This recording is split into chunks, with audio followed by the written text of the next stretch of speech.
right, we was having a conversation on X about kind of turning to Ron Hollins, and the guy was like, "I'm so tired of Detroit Pistons fans wanting to hang on to guys who can't create their own shot and can't shoot.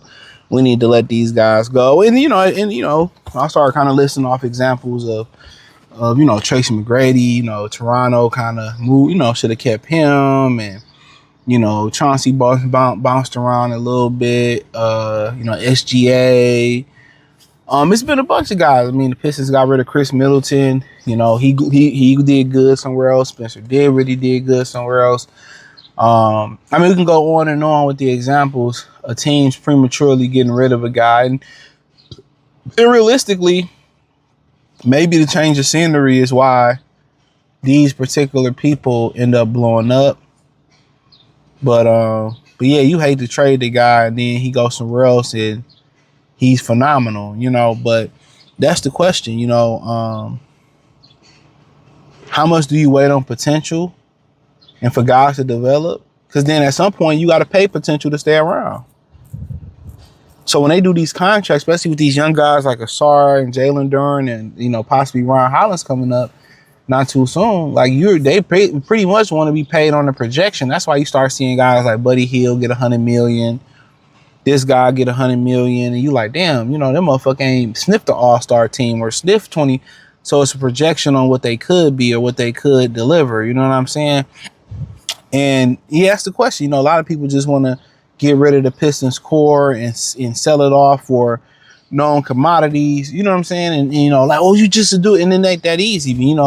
Because you can trade important pieces that have camaraderie and they have that, that chemistry in the locker room.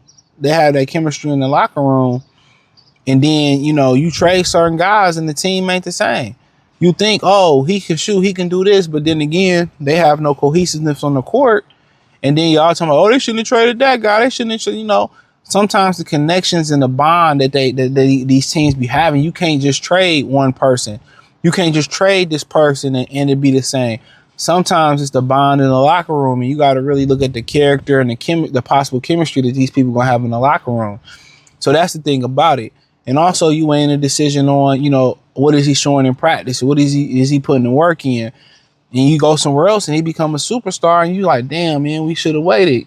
So you got to weigh all possibilities, because if you start taking integral parts away from the Pistons, you say, oh, we just care about Cade and Asar Thompson. You start taking parts, and then you get these new people here and they not happy in their role. They won't play their role, or they don't have a good chemistry fit, and somebody come in and they jealous, and the team go from a 60-win team to, not even being a contender no more. Then y'all gonna be blaming Therese Lane. Oh, he shouldn't have blew it up. He shouldn't have did this. He shouldn't have did that.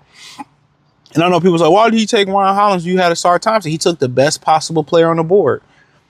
That was his thing about it. Take the best possible player on the board, and we're going to develop him. Nobody knew it would be a rush like this. But in general, they have to, on the flip side of it, you can't continue to put the load on Cade Cunningham. You can't just bank that Jalen Duren going to be better next year.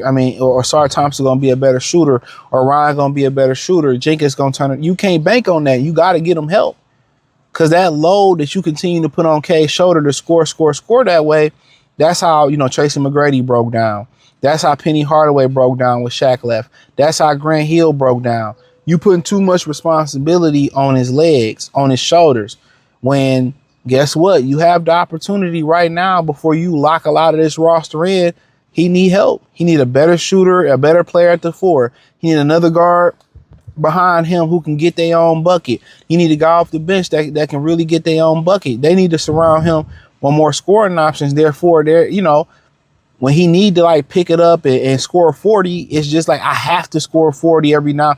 It ain't like I got to go out there and get 30 and 25 and 40 points every game.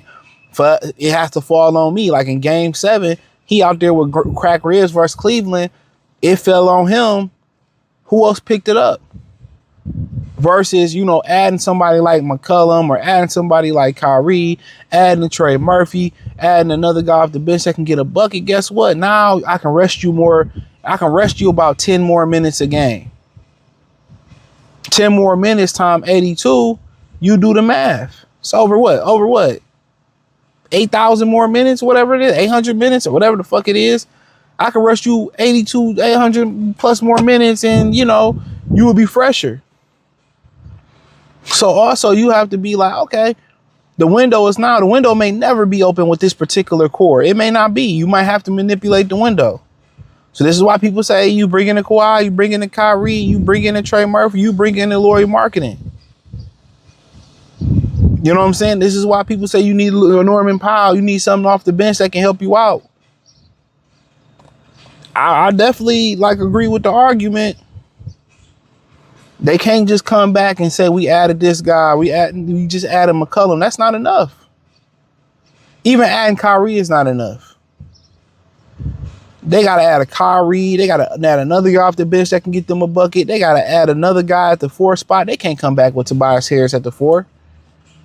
They can't come back and that just be the answer. He shoot 30% from the 3-point. No. Imagine if you get a guy like Trey Murphy in that corner who can shoot 41%, 40% from 3, 38%. Bro, you know, yes, it's a lot better. So, yeah, they got to make improvements. You know, does that mean, you know, compromising Beef Stew, compromising with Ron Hollins? You know what I'm saying? If it mean really getting rid of some people, that's just what it's going to have to be, unfortunately.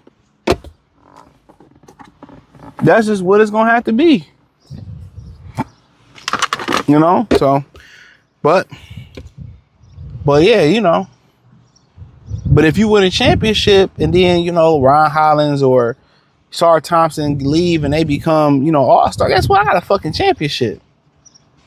So that's the $1 million question. Can you get a championship? You know, so, and guess what? On the other side, you might trade them away and they may never develop into shit. They may never develop into something. And you might come back on top, but in general, they need at least 3 moves. They need a bona fide bucket getter next to Cade in the backcourt. They need somebody off the bench who a spark plug who can just get a bucket. And they need to do something at the 4. Somebody who can defend better and who can just shoot the ball better and rebound a little bit better. So, I mean, that's just my opinion on it. So I think moves have to be made.